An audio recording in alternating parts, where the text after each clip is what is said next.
presentar el trabajo dramatúrgico del profesor y escritor, el señor Carlos Canales, aquí presente. Bienvenido. Le presento, docente de la universidad. Saludos. Viene Bienvenido. a colaborarnos también con unas fotografías. Bienvenido. Sí. Gracias. Me voy a comenzar rapidito a dar la bibliografía breve de este escritor. Y digo que es breve, ¿verdad? Porque tiene mucho trabajo escrito, tiene mucho trabajo dramatúrgico y narrativo. Así que, ¿verdad? Ustedes van a ver un compendio porque tiene mucho trabajo, ¿verdad? Muchas obras escritas. Carlos Canales nace en Puerto Rico en 1955, graduado de la Universidad de Puerto Rico en Ciencias Políticas, Drama y Educación. Magíster en Español por la Universidad de Connecticut. Enseñó actuación y dramaturgia en la Escuela Especializada de Bellas Artes en Arecibo. De ahí yo soy producto, porque había un programa, ¿verdad?, a educadores y yo fui parte de esa escuela. También enseñó español en la Universidad de Connecticut y en Eastern Connecticut State University. Se han estrenado más de 35 de sus obras de teatro. Se han publicado María del Rosario, Margie, Vórtice, Salsa, Tango y Locura, Bonnie and King, Qué bueno está este país, Ecuagen, que ayer se presentó en monólogo, El Generalísimo Brujillo, Maldita sea el Capitán América, Teatro del lado de allá, May, que creo que ¿verdad? Hay una copia de May aquí, Persecución y Represión en la Perla de los Mares, y uno de sus más recientes trabajos, Los laberintos laberínticos de Ciudad Gótica, que es el que va a presentar hoy, Los hijos desamparados de Bukowski y Antígona Barrio, entre otras. Sus obras se han presentado en México, Argentina, España, Inglaterra, Francia, Estados Unidos, Canadá, Venezuela, Costa Rica, República Dominicana y Perú, y ahora hay que añadir, ¿verdad?, Cartagena de Indias.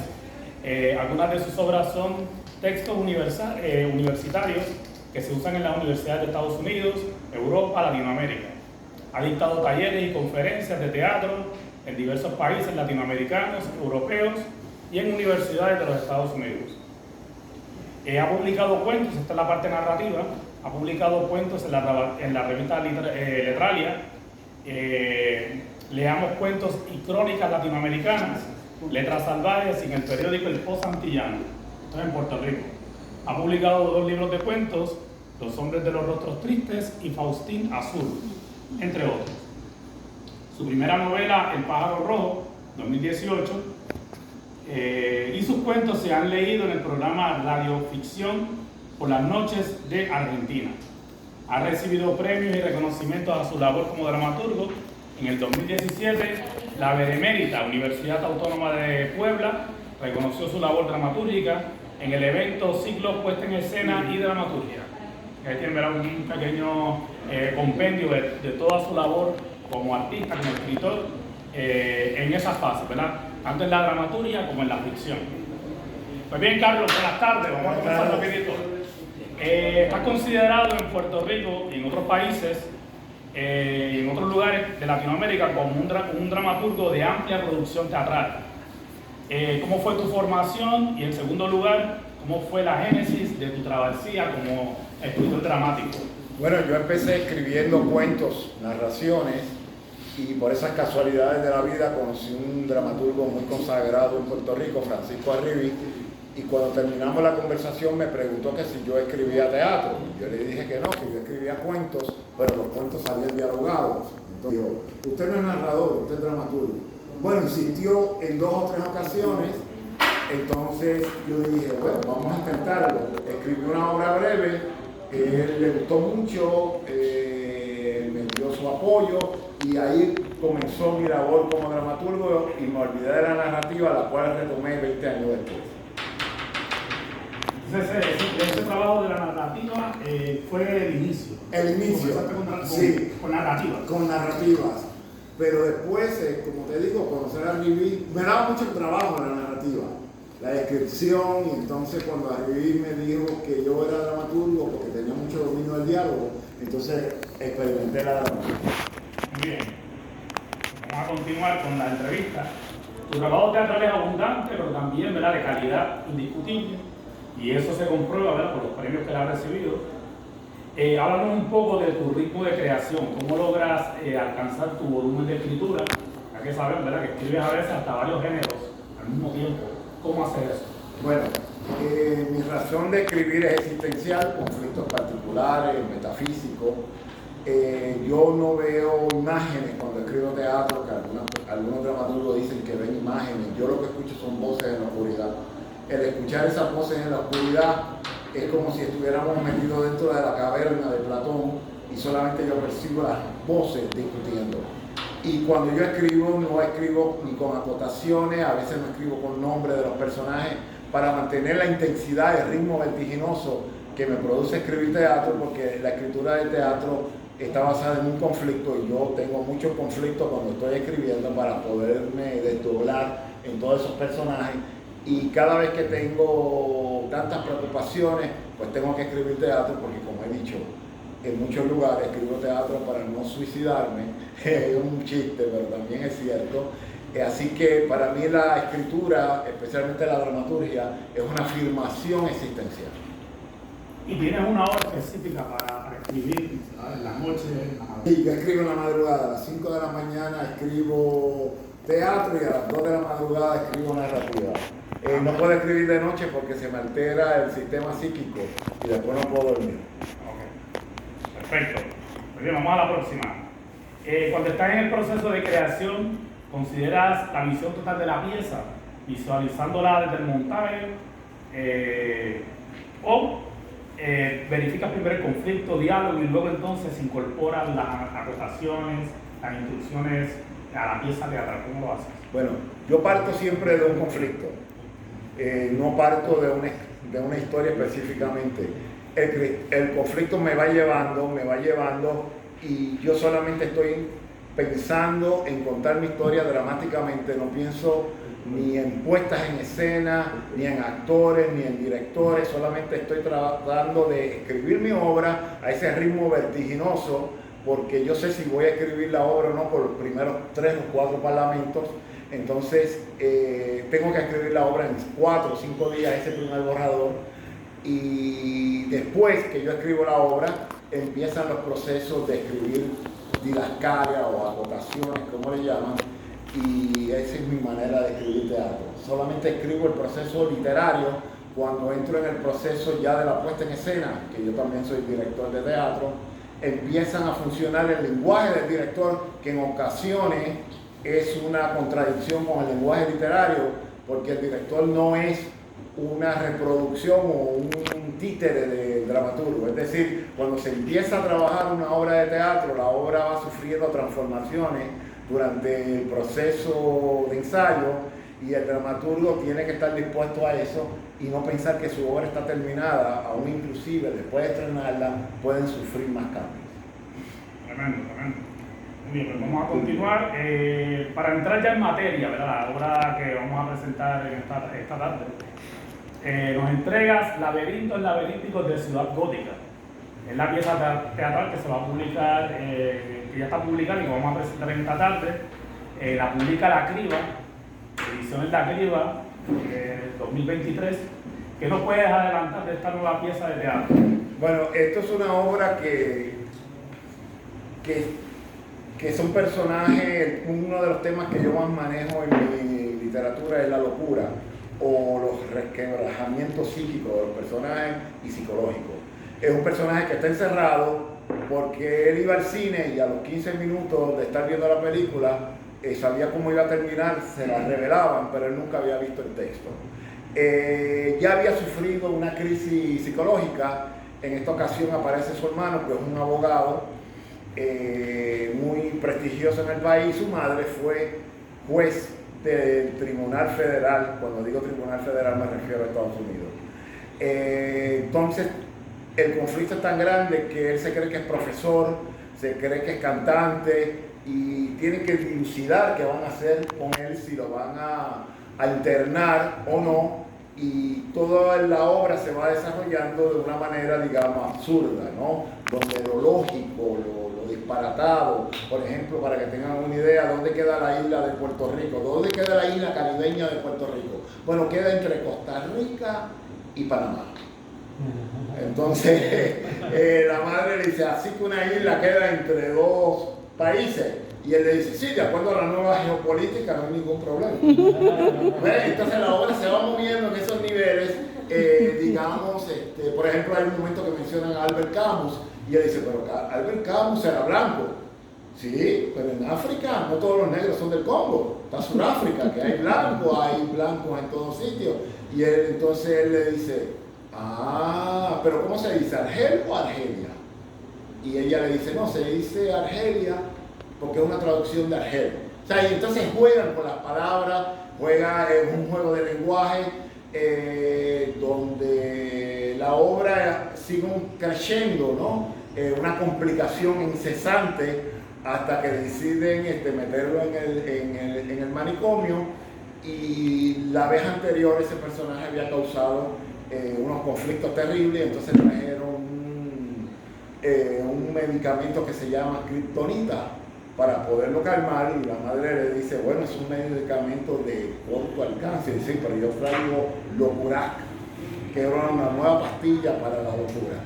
Entonces los personajes quedan atrapados, estos personajes, digamos, en un círculo donde la obra, sin contarle de todo lo que pasa en la obra, como termina empezó. Entonces están metidos dentro de un laberinto, por eso la obra se llama Los laberintos laberínticos de Ciudad Gótica, y Ciudad Gótica es una referencia a Puerto Rico, pero es una referencia a cualquier país, a cualquier zona urbana donde haya laberintos, que no son laberintos físicos, sino laberintos mentales. Ahí usted se adelantó a la próxima pregunta. Yo cuando me enfrenté al texto, lo primero que me llamó la atención fue los laberintos y la ciudad gótica. Saludos. Muy bien, continuamos con la próxima. Como el laberinto de Octavio Paz Nelson, ¿no? El laberinto de Claro. Y los de Borges. Sí, se refiere como al encierro mental. Claro, exactamente. No, y también de la Casa de la Caverna de Platón. Oye, continuamos. La obra que nos entrega es una farsa ambientada en un entorno urbano. ¿Qué rasgos de ella inciden o tienen que ver en tu entorno como autor, en tu espacio geográfico, político, social y filosófico?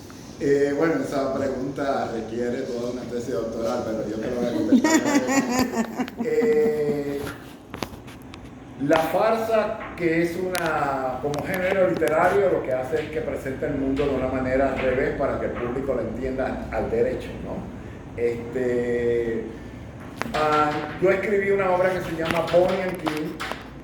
Me gustan las películas de Charles Bronson, Robinson, Canyon, Bogart, El perro de José Ferrer, que son piezas que plantean el conflicto de los personajes que están influenciados, de las personas, mejor dicho, las personas que están influenciados por los personajes del cine y de la televisión.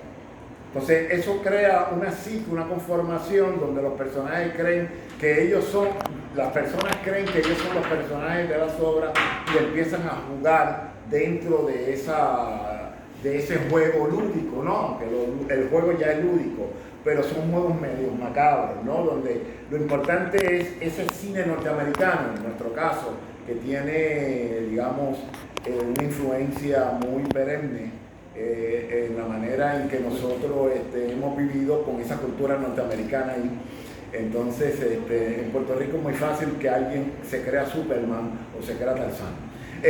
Por darle un ejemplo, ¿no? Entonces, yo cuando escribo, no estoy pensando ni en términos sociológicos, ni en términos psicológicos, ni en ideas, ni en la identidad de Puerto Rico. Yo simplemente cuento la historia con los materiales que yo tengo en mi psique, que se van revelando en el proceso de la creación, ya de que esos elementos no están preconcebidos en mi dramaturgia. Es decir, de acuerdo al conflicto que yo voy manejando, va aflorando toda mi memoria y entonces se va manifestando. Muy bien, pues vamos a continuar.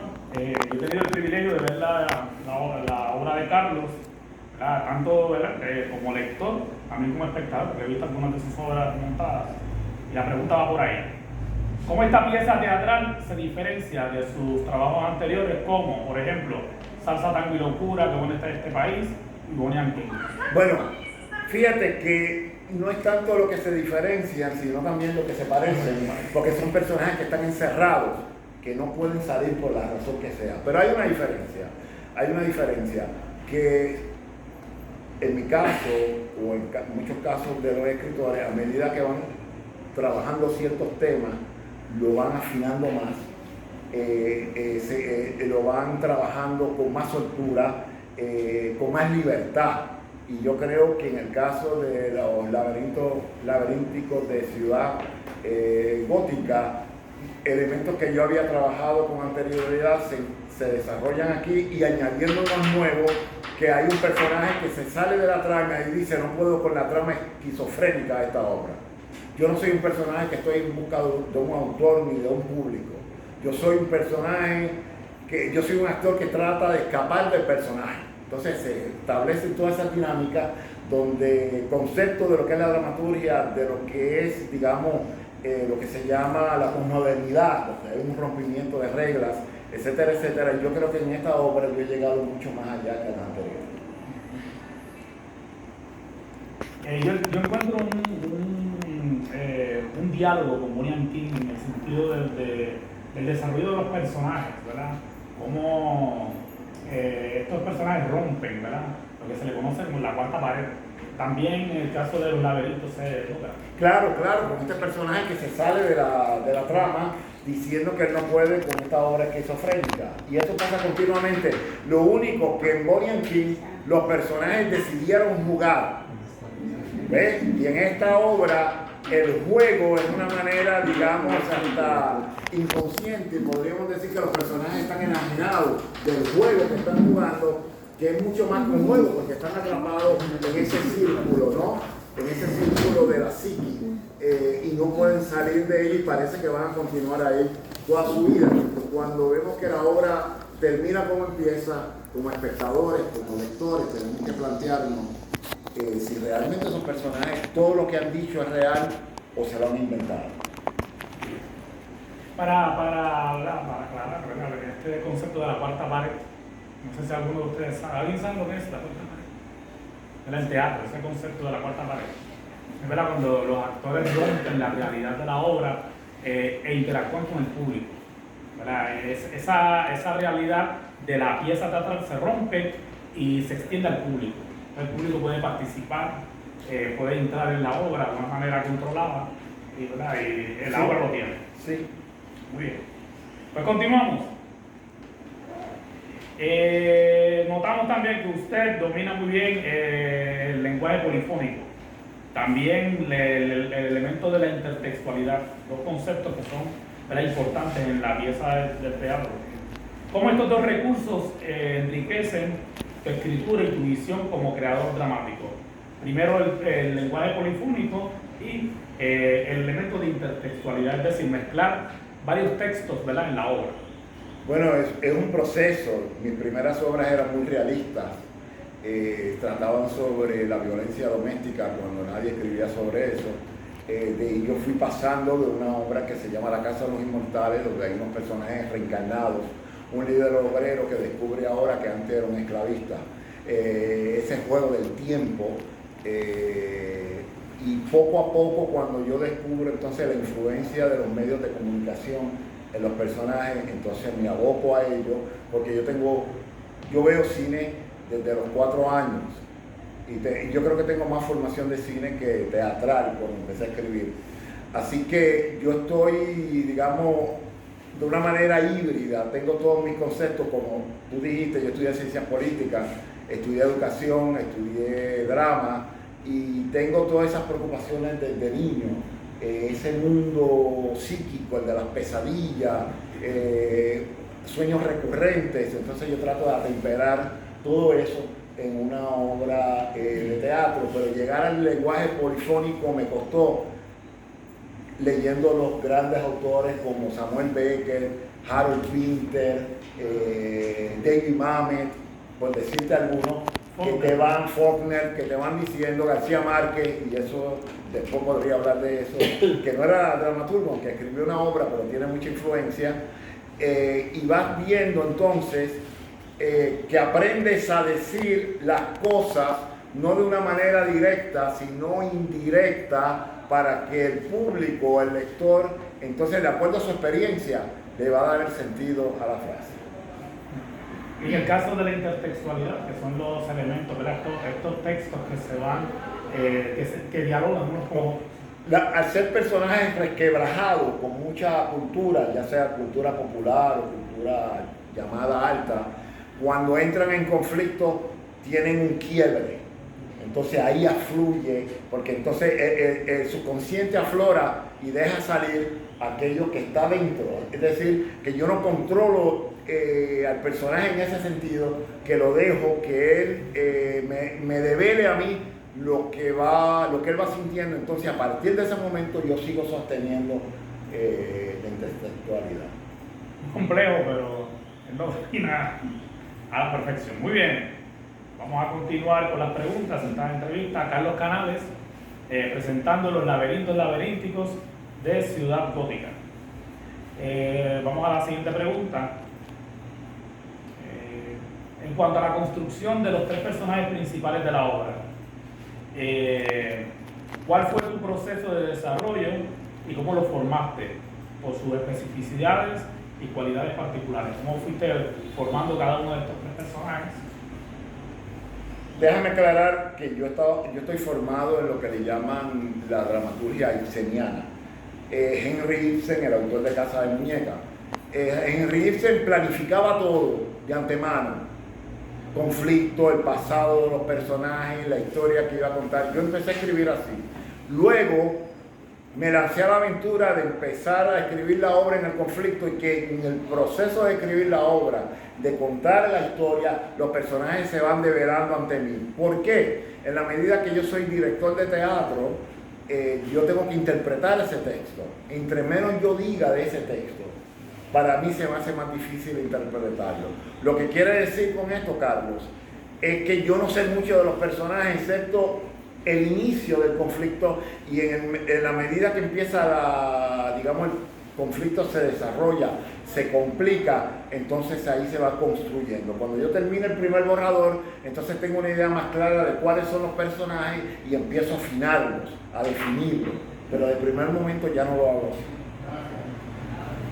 ¿Y siempre ha sido así tu forma de desarrollo de personajes? No, eso fue a partir, mi primera obra la estrené en el año 1984, y ese proceso comenzó, en el 95. 11 años después de estar escribiendo obras con mucha estructura, bien planificadas de antemano. Ahora pues no me interesa escribir así. Claro que ahora tengo más experiencia, es como todo en la vida, ¿no? Mi padre decía que si uno quería ser famoso a los 100 años tocando el violín, tenía que empezar a los 4. Toda la vida. Pues continuamos. En este nuevo teatro que incorporas, ¿verdad? Tú trabajas también elementos del performer, ¿verdad? Esta forma de arte, ¿verdad? Que es performativa, ¿verdad? Esta palabra no tiene yo que yo sepa, no tiene ninguna traducción al español, el performer. La persona está haciendo un performer, una presentación especial, podríamos decir. Y también trabaja el desdoblamiento de personajes, ¿verdad? Este personaje que se puede convertir en dos, ¿verdad? Dividirse en dos. ¿De qué forma estos personajes profundizan en sus motivos en estas dos dimensiones? Tanto el performer como el desdoblamiento. Bueno, como te digo, siempre hay que pensarlo desde la temática que yo trabajo, que es casi la locura. La locura es un tema obligado que existía ya en mi familia antes de yo empezar a escribir. Es una de mis obras más montadas en la historia de la locura de mi madre. Así que yo no tengo nada sagrado cuando voy a escribir, escrito sobre mí mismo y escrito sobre mi padre, sobre mi madre. Pero estos personajes que tú mencionas son personajes que no sabemos si se están moviendo en la realidad o son emanación de un sueño que yo estoy colocando en un papel. Entonces, el desdoblamiento es importante porque yo siempre me interesó la psicología y una de las razones que me gusta la dramaturgia es que podemos romper, porque no hay nada organizado. Los conductistas decían, le damos el refuerzo, etcétera, etcétera, todas las escuelas de la psicología, pero a mí me parece que Freud todavía tiene cierta vigencia en el sentido de que ese mundo del subconsciente, cuando se manifiesta en la obra, el personaje juega a desdoblarse. Además, el desdoblarse es algo que nosotros practicábamos cuando éramos niños, éramos médicos, éramos abogados, era un juego. Entonces, también entrábamos en el juego y salíamos. Entonces, toda esa experiencia real se va manifestando en las obras de teatro.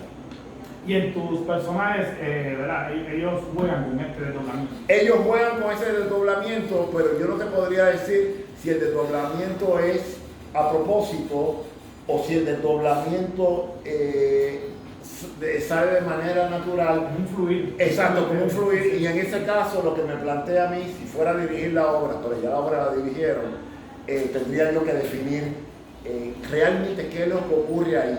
Cuando esa obra fue estrenada en España, la directora me dijo que ella dirigió la obra desde el público. Se sentó en el público, ahí planificó cómo dirigirla, porque era la única manera de poder dirigir un texto como ese. Sí, ¿verdad? Ese libro de los laberintos laberínticos está lleno de sorpresas, ¿verdad? Sí, y sorpresas que uno no sabe, ¿no? Porque muchos escritores dicen que ellos saben lo que van a escribir desde un principio. No, porque yo planifiqué una obra por 2 años para que las mujeres mataran al hombre, y cuando llega el momento de matar al hombre, una de las mujeres dice, no, yo no lo quiero matar. ¿Ven? Entonces el personaje adquiere una cierta libertad. Entonces, una cosa es el proceso intelectual que uno tiene en la cabeza de cómo va a escribir la obra, y otra cosa es cuando uno comienza a escribirla, que los personajes empiezan a tomar cuerpo y la acción empieza a definirse. Entonces lo que tú pensaste en un principio no lo tienes que desviar. ¿Cómo yo resolví ese problema? Porque las 2 mujeres habían sido violadas y entonces ellas mataban hombres, porque nunca hubo justicia. La obra se llama, me gustan las películas de Charles Bronson, Death Wish, la película del Vengador Anónimo, pero ellas se dieron cuenta antes que el autor que al personaje principal masculino lo habían violado. Entonces yo tuve que ir al texto buscando y porque ella no lo quería matar, y hasta que yo lo encontré. El tipo era una víctima. Era una víctima también, y ella sintió la empatía y no lo quiso matar y lo dejaron ir. Interesantísimo, ¿verdad? Bien, continuamos. Además de dramaturgo, te has vestido con la capa del director teatral. ¿Qué desafíos has enfrentado cuando funges en ambas tareas? Es decir, escribes el texto y lo diriges. Bueno, como explicaba anteriormente, el lenguaje del dramaturgo es literario. El lenguaje del director es interpretar ese texto, ¿no? ¿Cómo mover esa figura en un escenario? ¿Cómo establecer el bloqueo, que es el movimiento escénico? Eso es labor del director, ¿no? Y a veces funcionan unos parlamentos muy bellos desde el punto de vista de la literatura, pero luego cuando estamos en el proceso de ensayo, esos parlamentos hermosos no funcionan, porque el teatro tiene un ritmo que hay que sostener. O sea, no es una palabra, no es como el diálogo en un cuento o una novela que uno lo lee y ya. En una obra de teatro, a veces un parlamento puede ser un obstáculo para establecer un ritmo determinado. Así que la labor del dramaturgo director es pensar como director cuando se enfrenta a su texto y no como dramaturgo. Yo escribí una pieza, la empecé a ensayar y de momento siento que le faltaba algo a la obra y le añadí 2 escenas. Pero no fue el dramaturgo el que descubrió que le faltaban 2 escenas, sino el director. Pero aquí la complicación es que es el mismo, es decir, es una simbiosis, es un proceso poco complicado. Te iba a preguntar si habías tenido una experiencia así de que estés en una disyuntiva de escoger un cambio por ser el director de la pieza, de tu propia pieza teatral. ¿Y puedes abundar un poquito sobre eso? Los finales. Yo escribo un final literario cuando estoy llevando la obra, siento que la obra me va llevando hacia cierto lugar y me doy cuenta, me voy resistiendo al principio, pero si uno permite que la creación permee a uno, entonces el final yo lo cambié. Ahí está el caso, una obra que planifiqué por 2 años para que las mujeres mataran al hombre y cuando llegó el momento de la verdad, una de ellas no quiso matarlo. Entonces ahí yo tenía una disyuntiva, o imponía el dramaturgo o permitía que el director me resolviera el problema. Y así lo hice. Entonces decidí que no lo mataran y curiosamente eso fue lo más que le gustó al público. Que decían, yo creía que lo iba a matar. Ese twist, ese cambio fue lo más que le gustó al público, porque en mis obras anteriores pues el hombre mataba a la mujer o la mujer mataba al hombre en acto de venganza, y yo le había dicho a un amigo cuando le estaba ensayando, aquí voy a sorprender al público porque vienen predeterminados a ver mi obra de que yo voy a matar al hombre, y cuando llegó el momento de la verdad, la obra cambió y los críticos que habían estado divididos por primera vez fueron a favor mío, no en contra. Y el personaje se salvó. El personaje se salvó. El personaje se salvó. No hay una segunda parte. No hay una segunda parte porque se sobreentienden dos cosas. Aquí volvemos a lo que es la interpretación del texto. O las mujeres no van a matar más, o llega ahí otro al otro día que no fue violado y a ese sí lo van a matar. Con más años. Exacto. Bien. Carlos, otra de tus facetas como escritor es en la narrativa. Tienes ya publicadas colecciones de relatos como Faustina Azul y también has publicado una novela, El pájaro rojo. Algunos de tus relatos están basados en algunas de tus obras teatrales y también lo hacen en viceversa. Del teatro pasa a la narrativa, de la narrativa al teatro. ¿Cómo logras trabajar efectivamente con estas adaptaciones mutando de un género a otro? Es decir, desde el teatro pasas a la narrativa y de la narrativa al teatro. Y a veces vuelto otra vez a la narrativa. He regresado. Eso tiene una razón muy sencilla. Esas historias están dentro de mí porque cuando yo me mudé a Estados Unidos a hacer mi maestría, la memoria de mi familia, que ya son muy pocos, se me despertó. Desde estar lejos de Puerto Rico y estar en Estados Unidos, la memoria empezó a fluir. Historias que yo no me atrevía a escribir en Puerto Rico, por alguna razón empecé a escribirlas en Estados Unidos. Entonces, cuando terminaba, me decía, pero es que hay falta algo. Yo sé que en el teatro no lo puedo colocar. Entonces me voy a la narrativa y la misma historia va contando parte de esos personajes que no están escritos en la obra de teatro. Ejemplo, en el 2005 yo escribí una obra sobre la familia de mi padre, que no quería que yo la escribiera, pero como él se murió, yo la escribí. Con permiso de él. En el 2005, y después yo adapté esa obra de teatro a una novela. La novela la adapté a un libro de cuentos que se llama Faustina Azul y otros cuentos, que son yo contándole, o el narrador contándole a su hija acerca de su familia, porque mi hija no conoció a sus abuelos y ha conocido muy poco de mi familia. Luego, fíjense en el proceso: teatro, novela, luego cuentos. ¿Ve? Entonces yo volví luego sobre la obra de teatro, después casi de 20 años, volví sobre la obra y la estrenamos.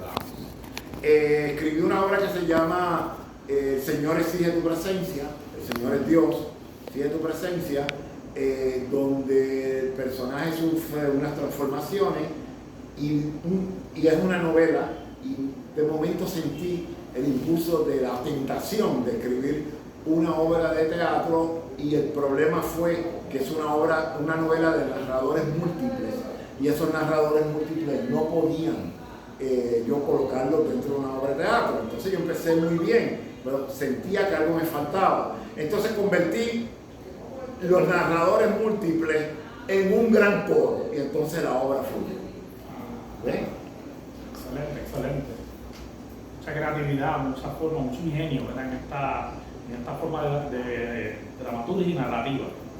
Pues bien, Carlos, mira, lo que nos resta es que nos leas un fragmento de tu obra, Los laberintos laberínticos. Tú escoges el que tú quieras leer para que ustedes verán, noten, ¿verdad? Ahora tengo que hacer un performance. Su estructura, el lenguaje, cómo él lo utiliza, de una muestra de tu teatro. Ok, vamos a dar un segundito porque me sorprendiste con eso. Y lo que quiero leer es muy específico. Y mientras yo consigo esto, pueden preguntar alguna duda. Aquí estamos, no llegué. Muy bien. Llegué.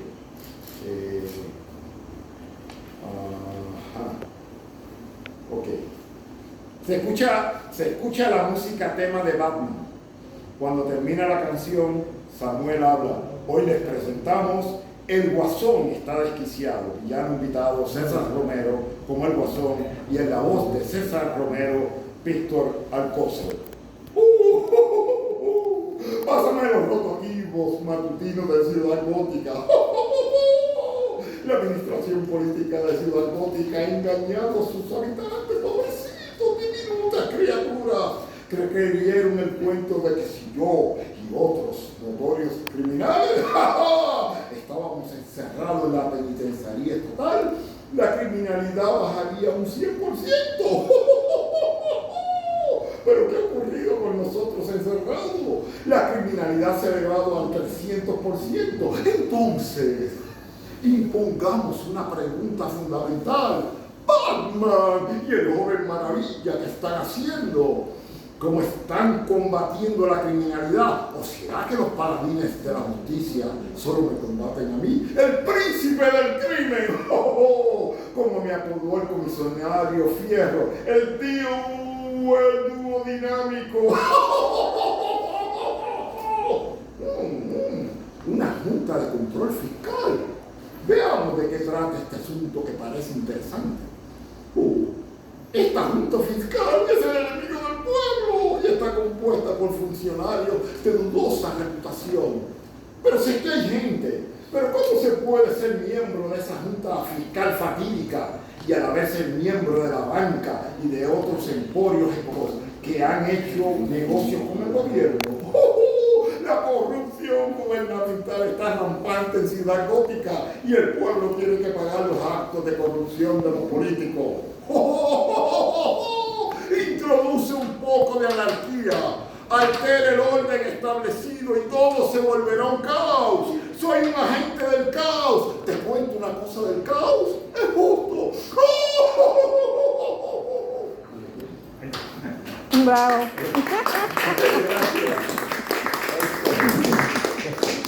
Bien, ahora procedemos a abrir una sección de preguntas. El público puede participar, quieren hacer preguntas. Bienvenida la poeta Evelyn Ramos. Ramos. Me gustaría saber el grado de satisfacción que le ha dado esta obra a usted como dramaturgo. Esa obra se estrenó en España, realizada por unos actores venezolanos de la Universidad Católica Andrés Bello. La reacción del público fue muy buena. Ellos han escrito en la obra, al final de la obra, ellos relatan, los actores, los productores, cuál fue el proceso de digamos, cómo se sintieron, cómo la trabajaron, cómo la percibieron, y que mi obra se haya presentado en España, que era la primera obra que se estrenó en España, y que haya agradado, pues es una gran satisfacción, porque a veces uno escribe pensando en los conflictos del país y entiende que no puede trascender. Me pasó con Bonnie and King, una obra que yo no pensaba que le gustara a nadie fuera de Puerto Rico, y es mi pieza más montada en todo el mundo, tanto en español como en francés. Es decir, pero esta me da una satisfacción porque no se ha estrenado en Puerto Rico todavía, pero yo creo que llegué a ciertos niveles con estas piezas que no había llegado con las anteriores. ¿Alguna otra pregunta, comentario? No todo al mismo tiempo. Por favor.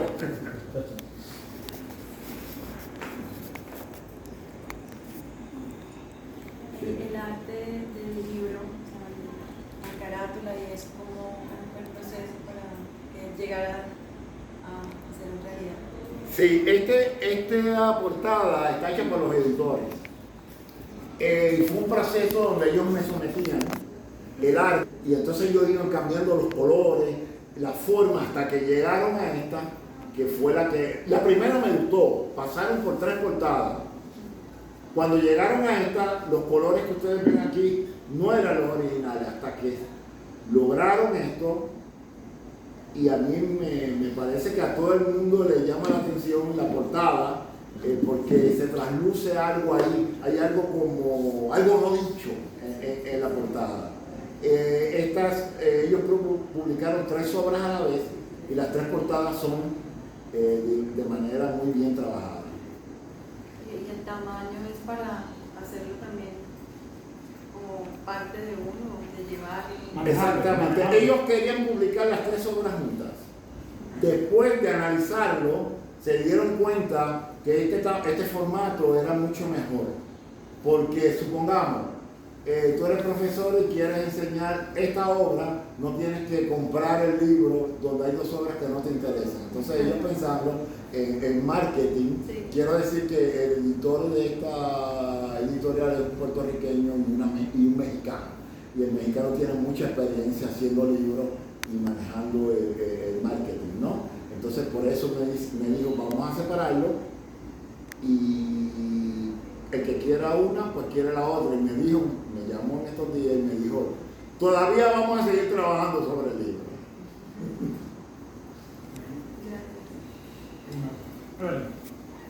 Me gustaría, si esa ciudad gótica es una ciudad emblemática del mundo, de América, si estos laberintos se sitúan en la delincuencia, si son una burla a la delincuencia, al robo, a todo lo que pasa en nuestra América, a todo lo que está pasando en el mundo, o no necesariamente. Bueno, eso fue lo que ocurrió en España.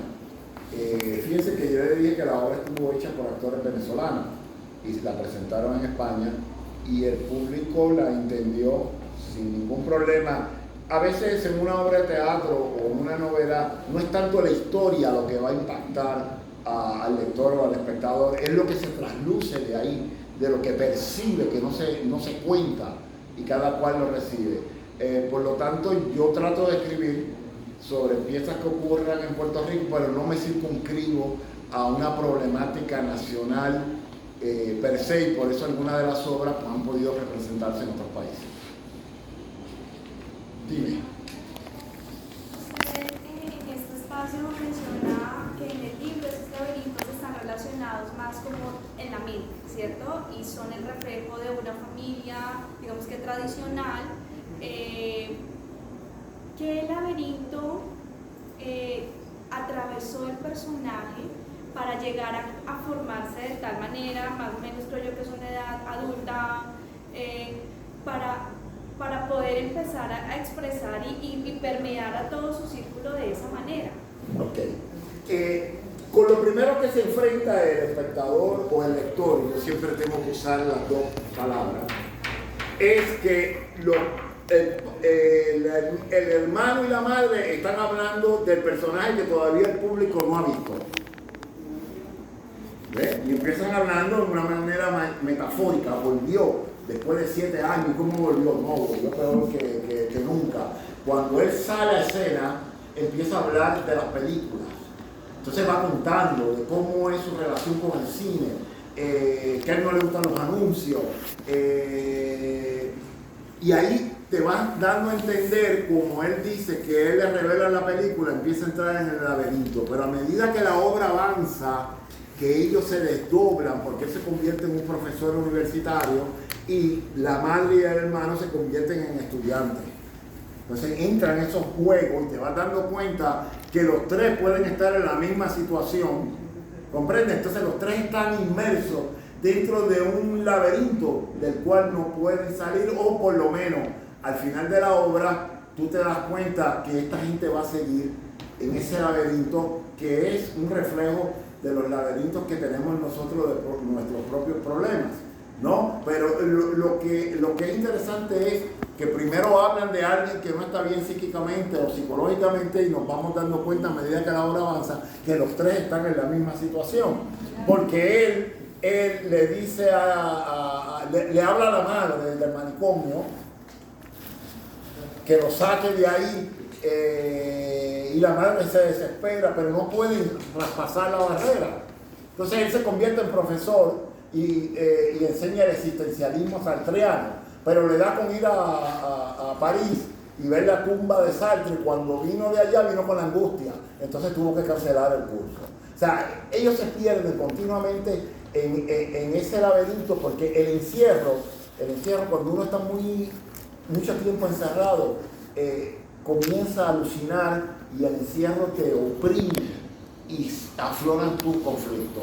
Por lo tanto, que a medida, otro ejemplo que te puedo dar para que veas cómo están tanto la madre como el hermano, y la madre le pregunta, ¿todavía tú vas a la iglesia de la teología de la prosperidad? Y dice, sí, yo voy. Y sigues aportando mucho dinero. Sí, yo aporto $5,000, $6,000. Y tú le pides cosas a Dios. Y dice, sí, yo le pido a Dios. Y él me tiene que cumplir. Entonces dice, y si yo le pido un avión, dice la madre, me lo cumplirá. Bueno, tú le pides a Dios y le dices cuánto le vas a someter en dinero. Entonces Dios evalúa la situación. Y entonces, si él amerita que te pueda dar un avión, te lo va a dar. ¿Ves? Entonces son esos diálogos que no hay lógica ya de por sí en la mayoría de las veces. Por ejemplo, para que tengan otro ejemplo de la locura, cuando el hijo saca Locurac, que es la pastilla que quita la locura, le dice, ¿y cuáles son los efectos secundarios? No deja secuela. O sea, no hay efectos secundarios.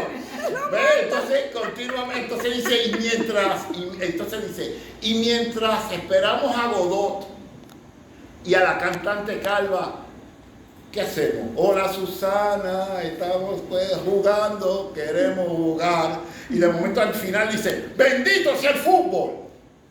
Y se acabó. Entonces vuelven de nuevo y dice, mamá, hay un conflicto. Y la obra comienza. ¿Comprenden? No sé si te ha aclarado, pero el laberinto se va complicando y no hay manera de salir de ese laberinto. Es cíclico. Sí, es cíclico, sí. Y no solo del personaje principal, sino de quien interactúa en la historia. Realmente cada uno tiene su propio laberinto y en algún punto convergen, en otros se distancian. Claro, la madre que era una juez infalible, decía, a mí en un tribunal no se me escapaba una, en la calle soy vulnerable. O sea, ¿cómo sería un ser tan obsesivo en un tribunal cuando está en la cotidianidad? Era totalmente vulnerable. ¿Ves? Entonces, esas son las contradicciones que la pieza va planteando, ¿no? Entonces, quieren llevarlo a Shangri-La. Shangri-La es el lugar mítico que mencionan en la novela Horizontes Perdidos, que no se la cuento del todo, pero lo quieren llevar a Shangri-La porque él lo quiere meter en un hospital del Bellevue de Nueva York, pero allí hay médicos cubanos y haitianos que practican la brujería y entonces no lo van a resolverlo.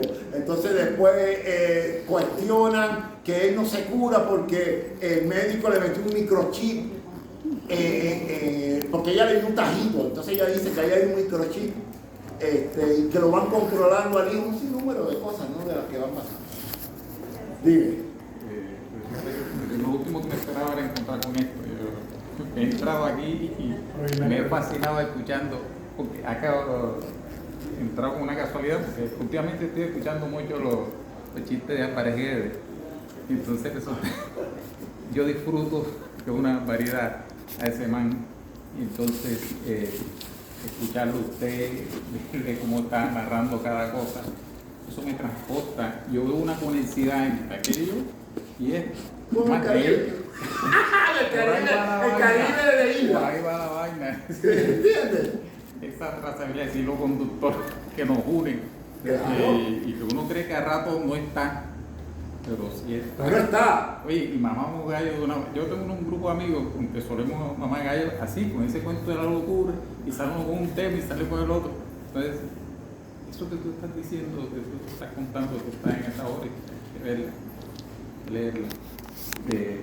Me lleva a eso y ver cómo pueden darse cosas así de casual, o formará parte también de la locura. Bueno, yo te voy a contar una locura que a ustedes los colombianos les va a encantar. Un dramaturgo que nació en el año 1920, el padre lo llevó a conocer el hielo. Antes que llevar a García Márquez a conocer el hielo. Con la diferencia que cuando él lo tocó sintió frío y no calor. ¿Entiendes? O sea, que eso que García Márquez cuenta ahí de hielo era un proceso, eso se estaba dando en todo el mundo. La diferencia es que cuando Aureliano tocó el hielo estaba caliente. ¿Ves? Entonces, ¿cómo lo real se transmuta en ficción? ¿Alguna otra pregunta? De todo lo que he escuchado que vas como tejiendo en medio de toda la discusión, pues el discurso, nombrabas que te interesa mucho la psicología, que pues el tema de la locura es fundamental.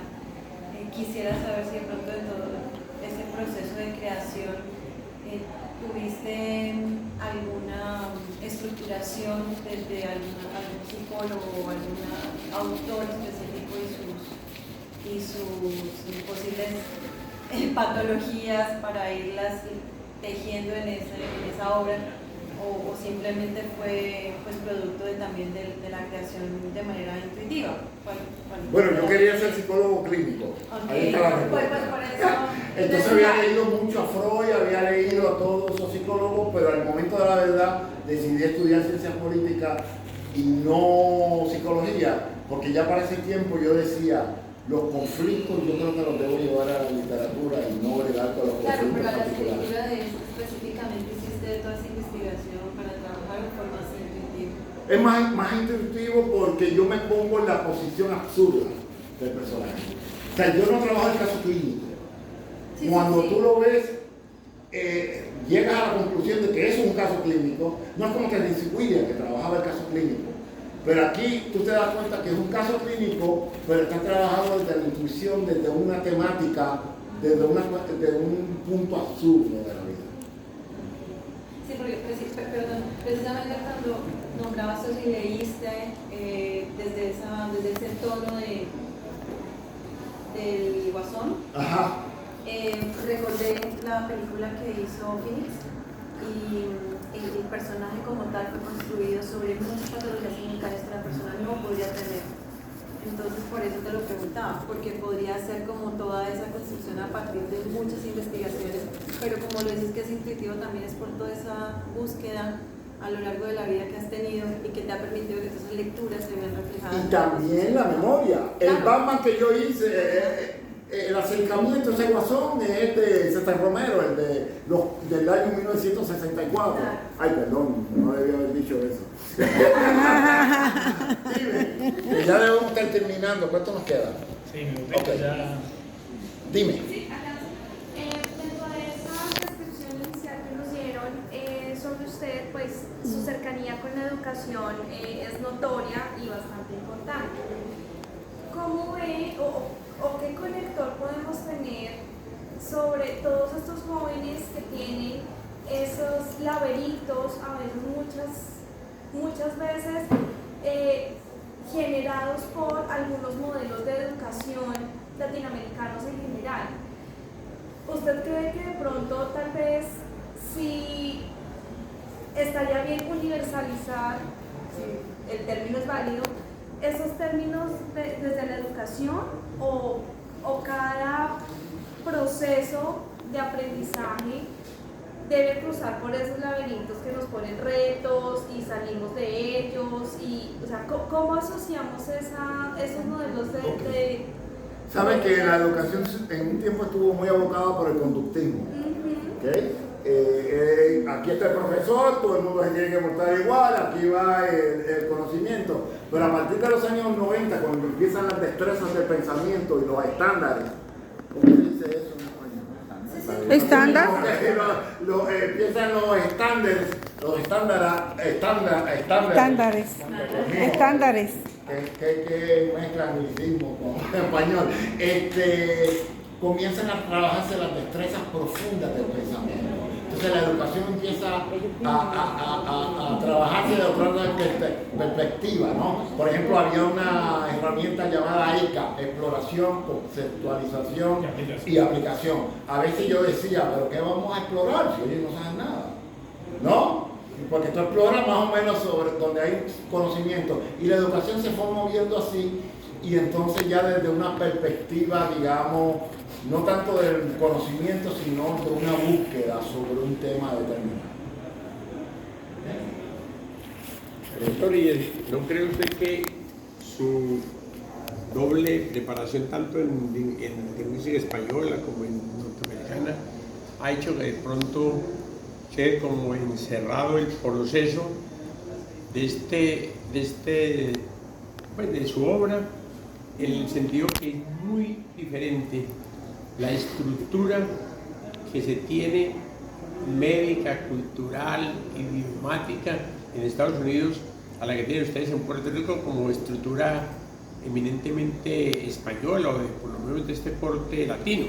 Claro. Y es que es notorio también que las personas nos quedamos sin la posibilidad de hacer una crítica seria a ese contraste educacional, porque a pesar de los logros que se va a tener en Estados Unidos en el manejo de la psicología y del conductismo y todas las cosas, siguen teniendo los graves problemas que nosotros sin esa posibilidad no hemos tenido. Claro. Ese problema del guasón, esa capacidad que tiene usted, por ejemplo, de reírse de un proceso, de toda una estructura social, cultural, en su condición de ser una persona de cultura español, pero con ese gran anclaje estadounidense, para ser profesor y estar allá, ha hecho que exista un rompimiento en la crítica seria a esa doble formación. Claro, claro. Porque es que yo pienso que nosotros nos quedamos sin hacerle una crítica a ese modelo, claro, anglo que tanto perjuicio le ha hecho al modelo nuestro. Sí, sí. Por favor, que usted me diga dónde está esa diferenciación y todo eso. Por favor. Por ejemplo, esta obra que yo tengo aquí, y termino rapidito. El mejor ejemplo que yo escuché de esto fue una señora decir: yo no he entendido nada de la obra, pero es hermosa.